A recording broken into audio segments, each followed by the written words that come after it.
Assalamualaikum warahmatullahi wabarakatuh. Selamat malam Bapak dan Ibu dosen serta rekan-rekan sekalian yang senantiasa meluangkan waktunya untuk menonton video presentasi saya. Perkenalkan, nama saya Diva Yoga dengan NIM 2121024440 dari jurusan Teknik Informatika.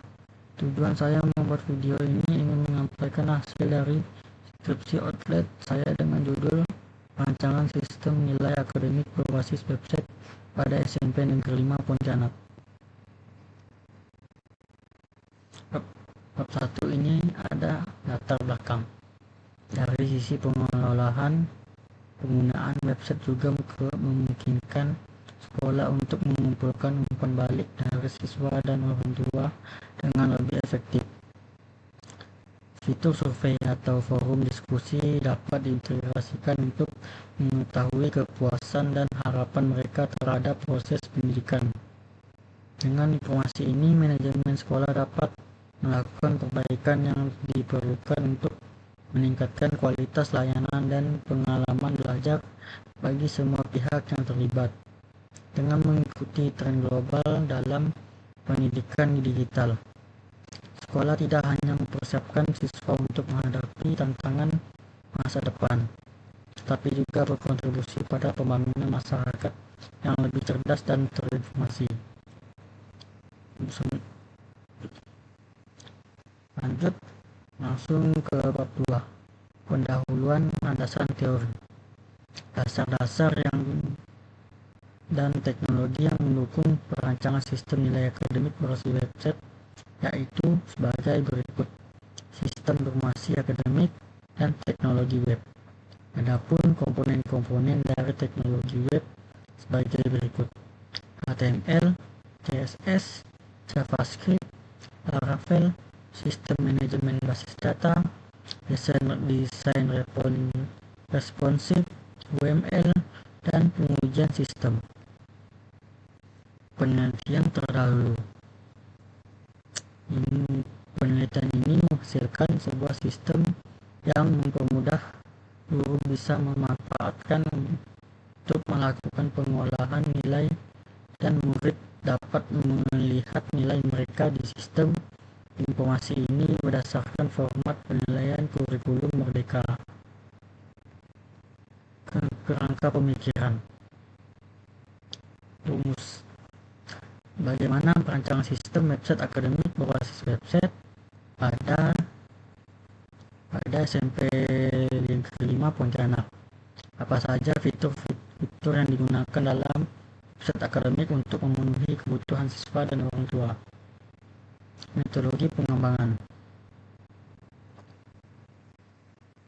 Metodologi pengembangan ini adalah ada extreme programming, pemodelan, Unified Modeling Language, dan pengujian white box testing. Selanjutnya di bab 3, profil sekolah. Profil sekolah SMP Negeri 5 Pontianak ini memiliki sarana dan prasarana laboratorium yang cukup, yaitu 1 laboratorium IPA, 1 lab bahasa, dan 2 laboratorium komputer. Sekolah juga memiliki 21 ruang belajar, 1 ruang kepala sekolah, 1 ruang wakil-wakil kepala sekolah, 1 ruang guru, 1 ruang tata usaha, 1 ruang BK, 1 ruang perpustakaan, 1 ruang OSIS, 10 kamar WC guru, 40 kamar WC siswa, kantin, 1 ruang koperasi, dan 1 ruang serbaguna. Ini adalah struktur organisasi di SMP 5 Pontianak yang ketua komite Ibu Faridah dan kepala sekolah Bapak Nurhaidin MPDI. Tugas dan tanggung jawab. Tugas dan tanggung jawab merupakan elemen penting dalam pengelolaan sebuah organisasi agar setiap anggota menyadari peran mereka masing-masing.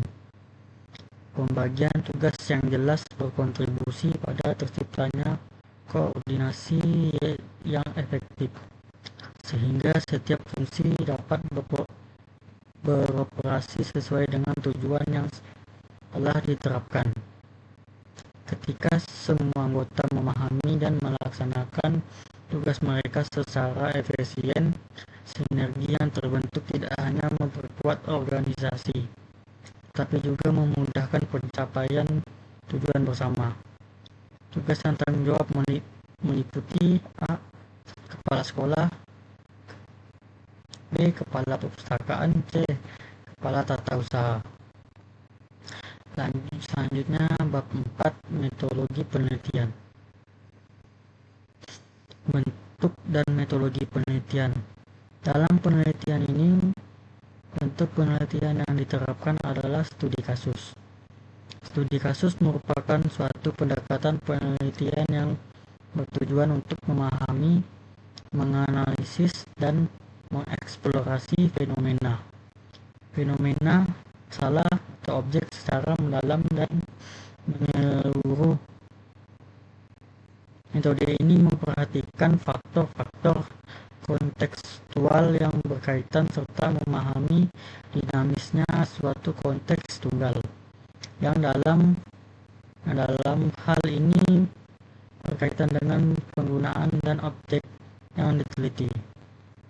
Metode penelitian yang digunakan dalam penelitian ini adalah Sense-Based Method. DSRM berfungsi sebagai panduan standar untuk penelitian yang berfokus pada desain layanan, khususnya dalam konteks sistem informasi.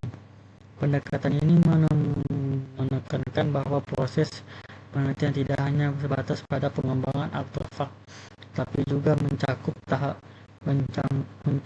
tahapan implementasi dan pengujian solusi yang dihasilkan berupa perangkat lunak. Selain itu, DSRM juga mengharuskan penelitian untuk melakukan demonstrasi pada pengguna. Metode pengumpulan data. Metode pengumpulan data merupakan salah satu aspek paling penting dalam sebuah penelitian. Ketersediaan data yang memadai sangat memengaruhi kelancaran proses pengolahan dan analisis selanjutnya. Oleh karena itu, teknik pengumpulan data harus dirancang dengan baik untuk memastikan bahwa data diperoleh valid dan akurat.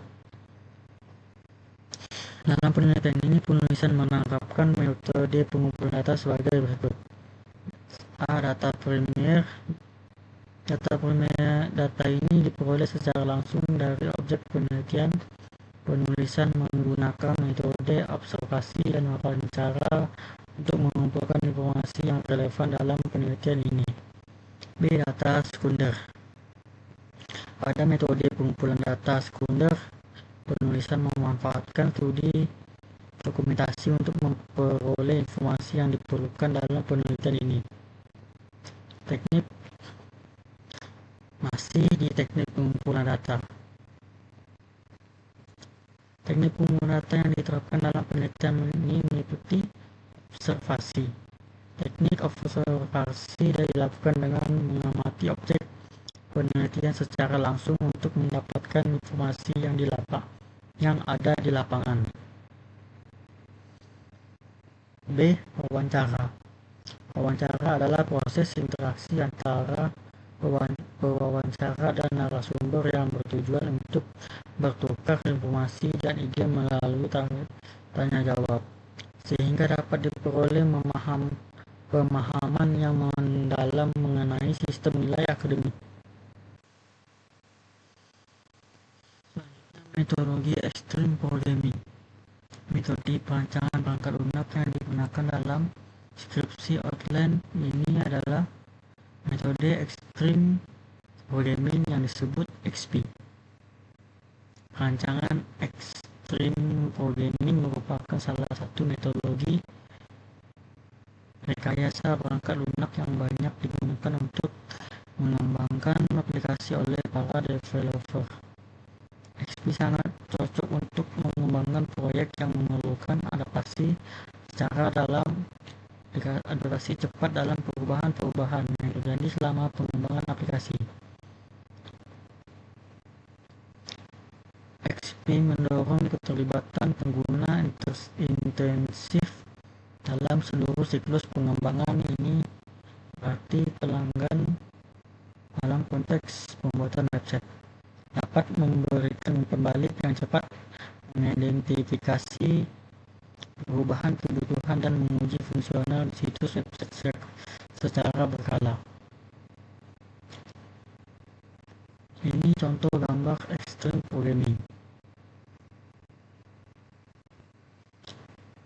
Maka device dalam metodologi pengembangan sistem XP adalah sebagai berikut. Planning yaitu perancangan, planning, desain, coding, dan testing. Metode pengujian perangkat lunak. Tujuan dari pengujian sistem adalah untuk memastikan bahwa keseluruhan sistem beroperasi dengan baik dan sesuai dengan desain yang telah ditetapkan. Metode pengujian yang akan diterapkan adalah red box, yang berarti pengujian dilakukan dengan memperhatikan struktur internal, kode sumber, atau arsitektur sistem yang diuji. Teknik yang akan digunakan dalam pengujian ini adalah statement testing, yang bertujuan untuk menjalankan sebuah pernyataan yang dapat dieksekusi dalam kode sumber setidaknya sekali. Tujuannya adalah untuk mengidentifikasi bagi kode yang mengalami kesalahan atau tidak berfungsi dengan baik. Sekian dari saya, terima kasih. Wassalamualaikum warahmatullahi wabarakatuh.